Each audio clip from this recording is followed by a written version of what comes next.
Saudara-saudara pendengar yang kami kasihi dimanapun Anda berada, Anda kembali bersama kami dalam acara Telaga, Tegur Sapa Gembala Keluarga. Acara ini diselenggarakan oleh Lembaga Bina Keluarga Kristen atau LBKK bekerja sama dengan radio kesayangan Anda ini. Saya, Yosi, akan berbincang-bincang dengan Ibu Pendeta Dr. Vivian Andriani. Beliau adalah pakar dalam bidang konseling keluarga. Dan perbincangan kami kali ini tentang melayani untuk menyenangkan Tuhan, bagian pertama. Kami percaya acara ini bermanfaat bagi kita sekalian dan dari studio kami mengucapkan selamat mengikuti. Silakan Bu Vivian, apa yang Ibu bisa sampaikan untuk para pendengar tentang tema melayani untuk menyenangkan Tuhan. Nah, ini saya akan melihat apa sih definisinya melayani dulu. Ada orang melihat melayani itu adalah sebagai sesuatu yang menyenangkan Tuhan, untuk Tuhan, tapi ada orang adalah untuk orang lain supaya bisa dilihat. Ya. Ada orang juga melayani karena motif-motif yang berlain-lainan.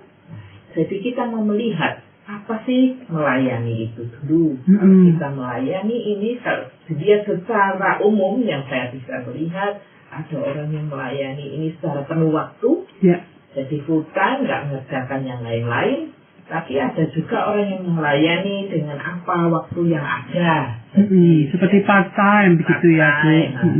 Jadi mereka juga bisa melayani juga bukan hanya di bidang spiritual, rohani, tapi juga bisa melayani di dalam bidang di tempat mereka bekerja, ataupun juga tapi melayani Tuhan di sana. Dengan kata lain, melayani tidak selalu harus di gereja, tetapi bisa di marketplace masing-masing ya Bu, yang Tuhan tempatkan kita. Jadi kalau pelayanan full time itu pun bisa dilihat ini motifnya apa. Ada orang yang melayani full time itu karena sudah daftar sekolah sana sini kok nggak diterima semua. Gitu ya Bu. Sekolah pendeta gitu aja gitu. Ada orang juga cari pekerjaan sana sini nggak dapat. Terus sudahlah jadi pendeta aja. Biasanya diterima gampang ya Bu ya kalau jadi pendeta ya. Itu ya. Ada sekolah memang yang menerima gampang. Sekolah pendeta pun ini di screening. Ya. Itu kalau kita melihat melayani itu jadi kalau semacam itu pelayanan Tuhan itu yang dibuat yang terakhir di sana sini nggak bisa baru. Alternatif terakhir begitu ya Bu ya. Jadi seharusnya melayani itu adalah alternatif yang pertama. Ya. Yang pertama apa yang terbaik kita berikan pada Tuhan. Nah jadi itu yang kita melihat itu secara full time. Sapinya full time-nya dengan definisinya dengan dirinya sendiri. Jadi apa yang menyenangkan dirinya sendiri bukan apa yang Tuhan mau. Maksudnya ketika kita sepertinya melayani Tuhan full time di gereja, itu pun belum tentu untuk Tuhan, begitu ya Bu ya. Bisa jadi hanya untuk kepentingan diri kita sendiri. Nah itu kita akan lihat nanti motif-motifnya nanti itu. Baik Bu.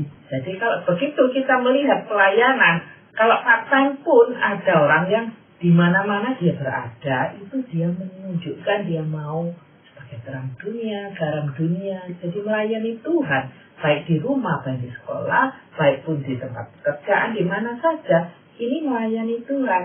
Jadi orang yang sama. Nah, itu ada orang itu tingkah lakunya dengan pelayanan itu lain. Jadi di gereja itu pelayanan begitu baik dengan tingkah laku yang begitu baik juga.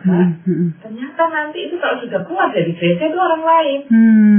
Jadi, ngomong aja di gereja dengan rumah sudah lain. Di gereja itu begitu baik, di rumah jadi menjadi orang yang kasar, orang yang tidak baik, tidak sabar dengan keluarga. Ada orang juga gini di gereja dengan begitu baik, tapi nanti di luar tingkah lakunya yang lain. Nanti keluar gereja langsung dia ini menipu orang kafir. Nanti setelah itu dengan juga tingkah laku yang lain, dia moralnya, kehidupan moralnya nggak baik. Biasa kelihatannya begitu, wah ini orangnya sungguh-sungguh. Keluar, ternyata moralnya nggak baik. Jadinya gitu, dia di dalam pernikahan pun tidak suci, di dalam kehidupannya juga. Nanti ini kalau di dalam gereja, saya pernah ada orang gitu ke gereja, nanti pulang langsung dia itu ngomong sama saya, dia itu dengan jujur, Bu, langsung saya pulang dari sini, saya mau pergi ke kasino.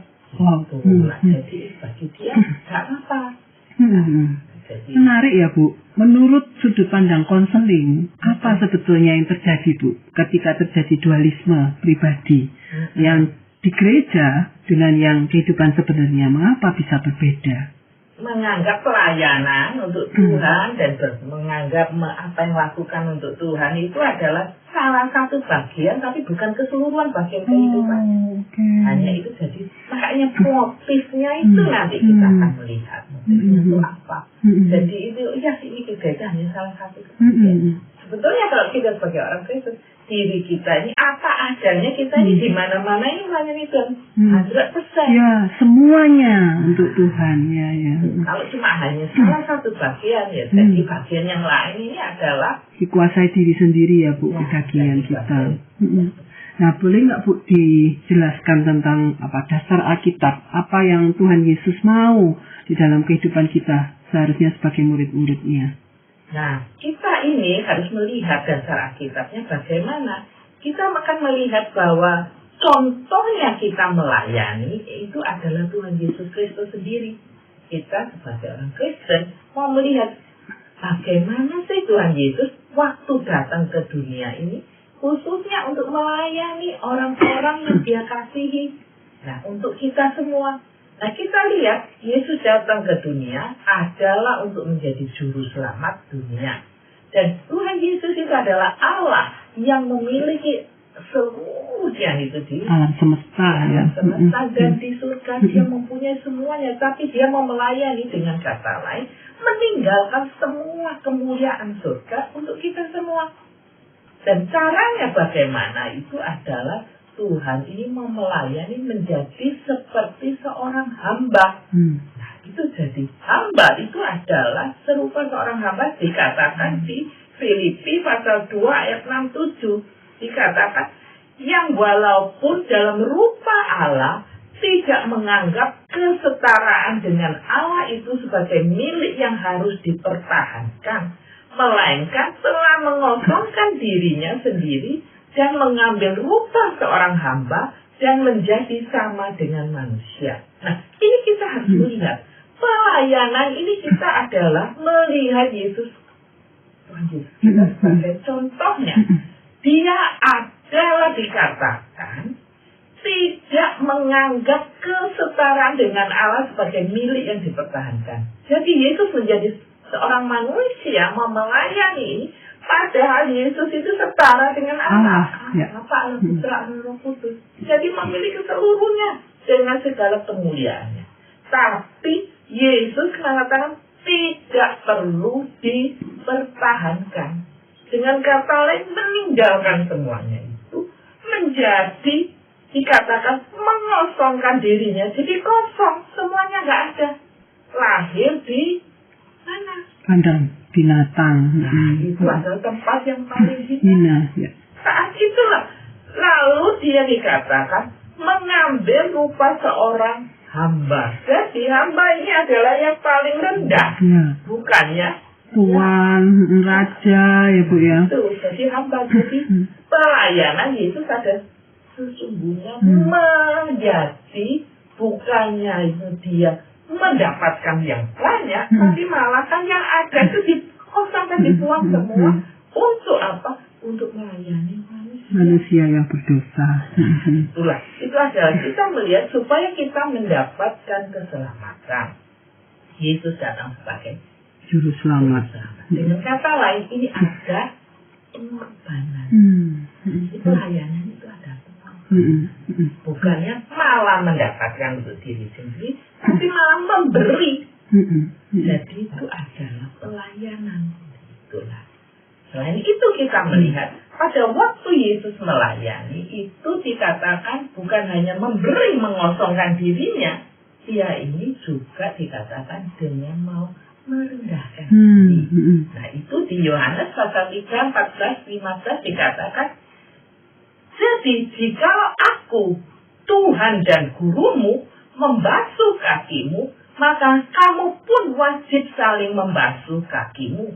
Sebab aku telah memberikan suatu teladan kepada kamu, supaya kamu juga berbuat sama seperti yang telah kuperbuat kepadamu.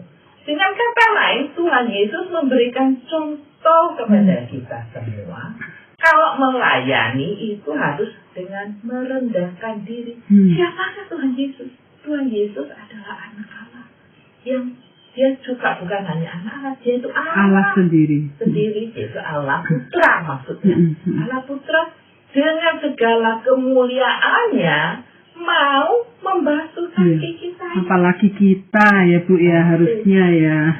Jadi dengan kata mau merendahkan diri. Nah, apa sih membasuh kaki? Berarti itu kan paling yang kotor, kaki itu paling rendah. Zaman dulu itu adalah orang-orang itu pakai sepatu sandal itu kalau kemana-mana jalan kaki untuk supaya jadi berdebu toh. Berdebu jadi itu di situ itu perlu dibasuh sebelum masuk ke rumah ya. Jadi itu di situ. Itulah perbuatan hamba.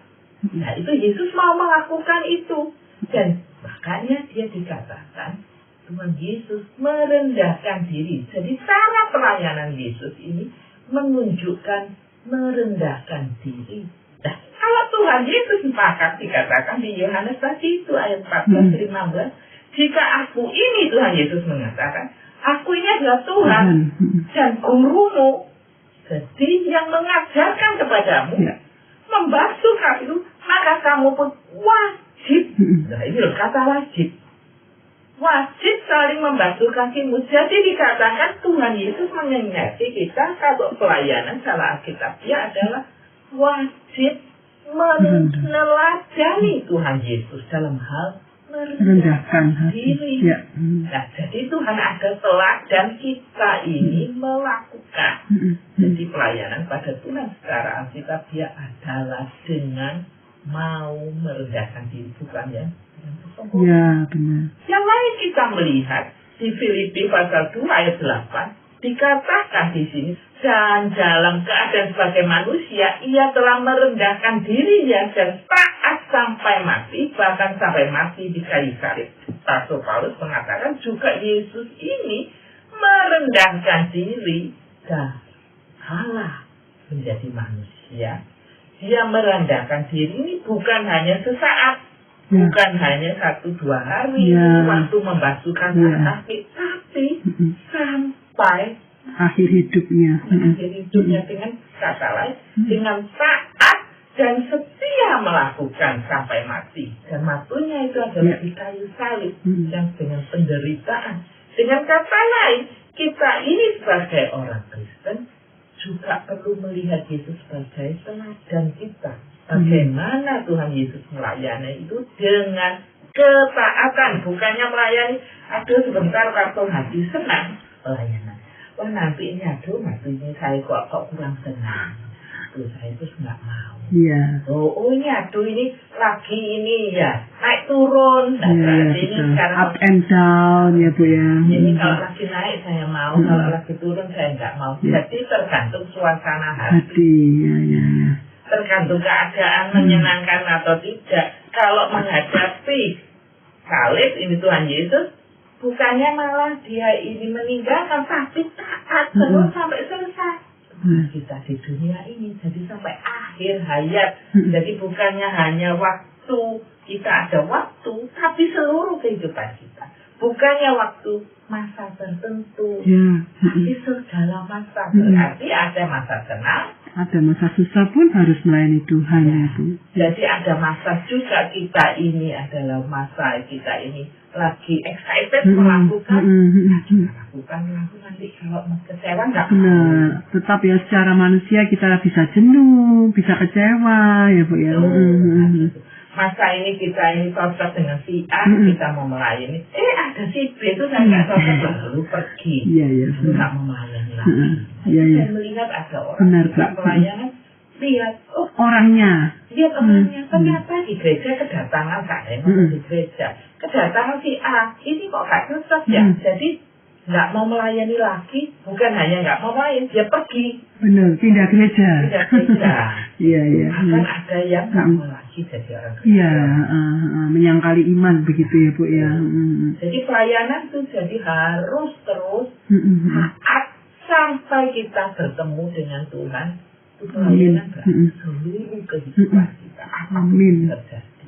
Itu dengan kata lain juga mau melayani dengan kesungguhan hati. Bagaimanapun juga, saya lihat ada orang beberapa yang saya lihat, dia itu waktu masih single, wah, pelayanannya berapi-api gitu ya. Wah, segala macam pelayan. Setelah menikah, ya kadang-kadang sibuk. Iya, benar. Dan saya bahkan ada satu orang ini yang dulu ini saya bantu banyak. Karena dia masalah ABC dan semua akhirnya teratasi semua. Dia mama juga setelah menikah melayani sudah kurang, nanti sudah ada anak tambah hilang. Terus hidupnya waktu susah itu sibuk dan apapun juga mau melayani gereja, tapi hidupnya membaik, malah meninggalkan pelayanan. Bukan hanya meninggalkan pelayanan, tidak mau ke gereja sama sekali. Dan katakan sekarang saya kalau hari Minggu itu perlu dengan family time. Padahal sudah diberkati Tuhan, malah begitu ya Bu ya. Itu berarti pelayanannya itu lain. Jadi lihat matanya. Jadi malah sekarang saya pernah bicara peduli ini loh. Ingat rajin. Tuhan memberkati kita sampai akhirnya seperti ini. Lihat itu masa dahulu seperti apa. Begitu susah dan akhirnya melewati, kita berjalan bersama-sama. Akhirnya sampai kamu mendapatkan apa yang kamu inginkan. Kok sekarang meninggalkan Tuhan. Saya nggak meninggalkan kok, saya ingat terus. Tetapi saya nggak ada waktu untuk Tuhan. Iya ya, manusia itu ternyata rumit gitu ya Bu ya. Maksudnya kadang lain di bibir, lain jadi, lain di perbuatan begitu ya. Iya. Jadi pelayanannya hilang, bukan hanya pelayanan hilang. Bahkan ke gereja aja nggak mau gitu ya.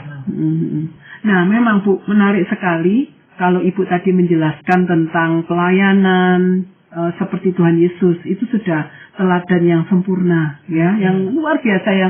Kalau kita bisa melayani seperti Tuhan ya wow gitu. Tapi benar saya juga menjumpai dalam prakteknya itu begitu banyak orang yang berkata begini, itu kan Tuhan, saya kan masih manusia gitu ya. Jangankan merendahkan hati, menyapa aja kadang-kadang kalau lagi konflik bisa nggak mau gitu loh Bu. Sampai benar-benar ya akhirnya nggak mau pelayanan, keluar dan sebagainya. Apa nih Bu yang terjadi dari sisi manusiawi kita? Jadi kita ini memangnya bukan Tuhan, tapi kita diberi kekuatan oleh Tuhan. Jadinya Tuhan yang memberi kekuatan. Kalau kita mempunyai hati yang ingin melayani, Tuhan memberi kekuatan. Jadi yang perlu kita melihat adalah memandangkan pandangan kita ini pada siapa. Jangan memandangkan pada manusia tadi. Ya, semua manusia ya kita nggak ada. Iya betul. Pasti ada cacat celahnya lah ya Bu ya. Jadi pelayanan kita itu siapa? Bukan untuk manusia.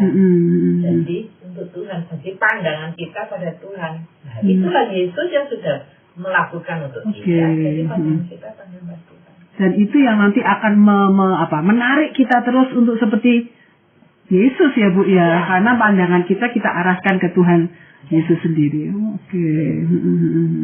Jadi tak melihat situasi, tak melihat responnya orang. Dengan kata lain, kita perlu memperbaiki diri. Bukan katanya kita semaunya gue.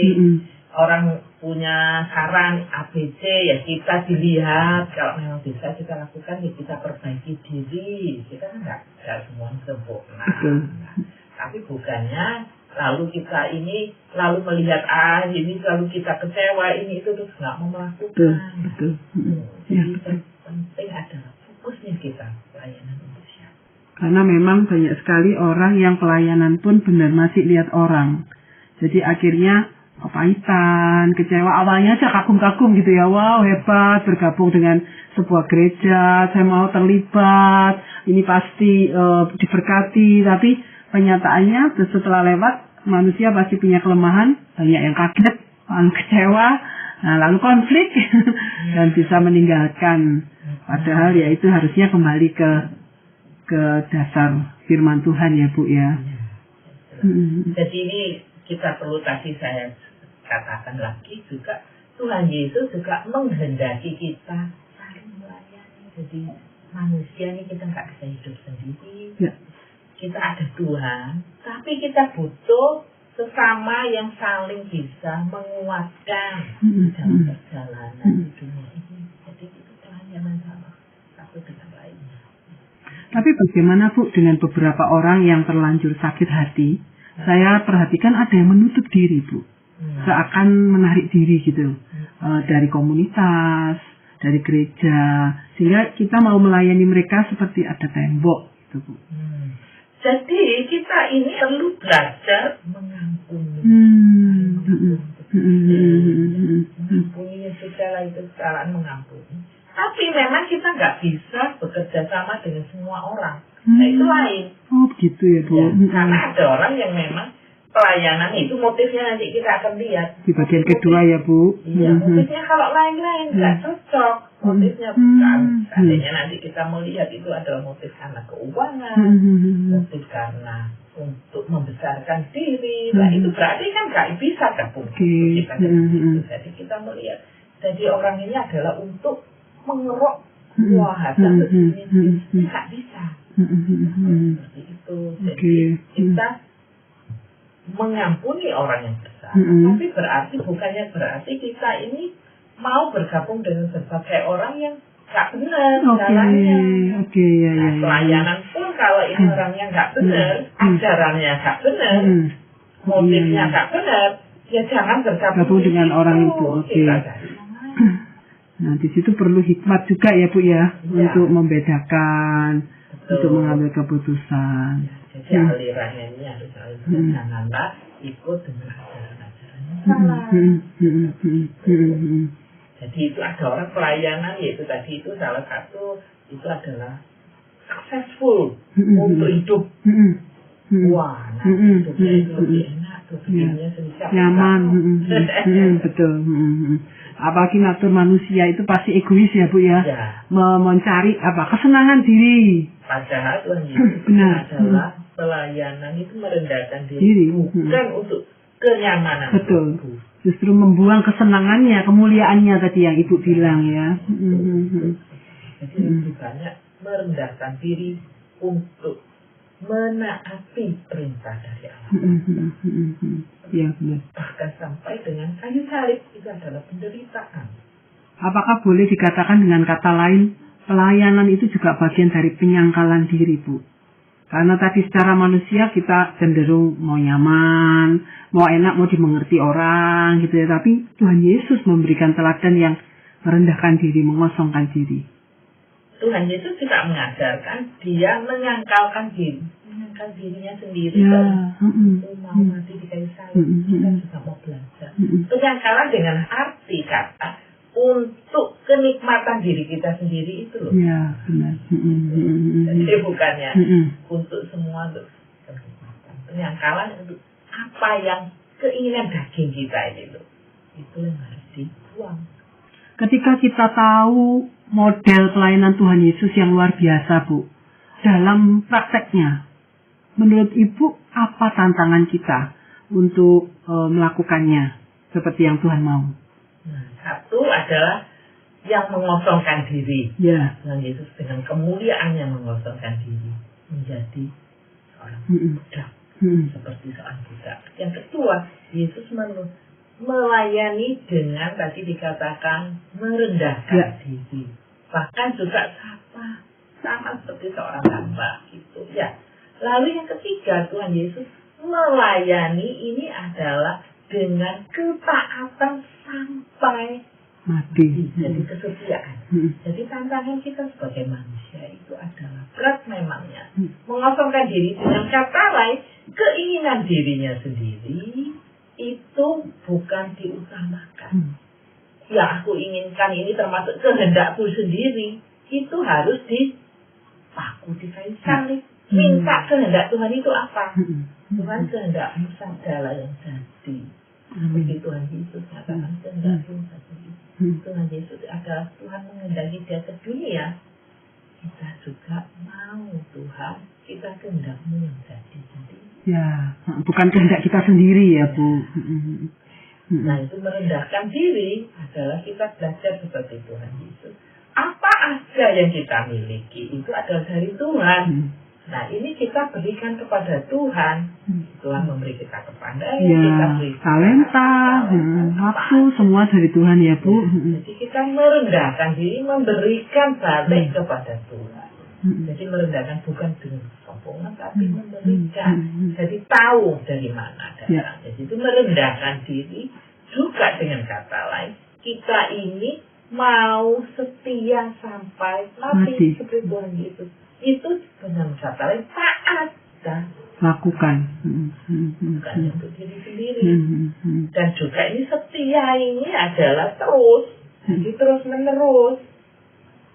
Tidak 1-2 masalah, seluruh masa dalam hidup kita ya, Bu. Jadi dari masa mulai dari kita ini kecil sampai remaja, sampai pemuda, sampai menikah, bekerja, benar, sampai nanti ini kita sampai masa tua pun sampai kita ini nanti menghadap Tuhan, setia terus melayani dengan kapasitas yang kita miliki. Nah, kalau waktu sehat walafiat masih kekuatan yang banyak, kita juga terus sampai sudah masa sudah tua itu bisa juga tetap melayani.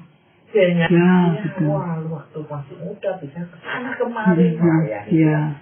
Pada masa tuanya waktu saya membaca bukunya itu Neary Home, dikatakan dia tetap pelayanan. Dan di situ gimana? Dia membimbing orang-orang datang ke dia itu secara teratur memberikan arahan, tuntunan sebagai senior begitu ya. Jadi itu ada yang mengatakan tadi. Dengan demikian hidup kita itu akan menyenangkan hati Tuhan. Terima kasih banyak Bu Vivian untuk penjelasannya. Kita nanti akan sambung di bagian kedua ya Bu, tentang motif-motif dalam pelayanan. Para pendengar sekalian, terima kasih Anda telah mengikuti perbincangan kami dengan Ibu Pendeta Dr. Vivian Susilo dalam acara Telaga Tegur Sapa Gembala Keluarga. Kami baru saja berbincang-bincang tentang melayani untuk menyenangkan Tuhan bagian pertama. Bagi Anda yang berminat untuk mengetahui lebih lanjut mengenai acara ini, silahkan menghubungi kami lewat surat. Alamatkan surat Anda ke Lembaga Bina Keluarga Kristen atau LPKK, Jalan Cimanuk nomor 56 Malang. Atau Anda dapat mengirimkan email ke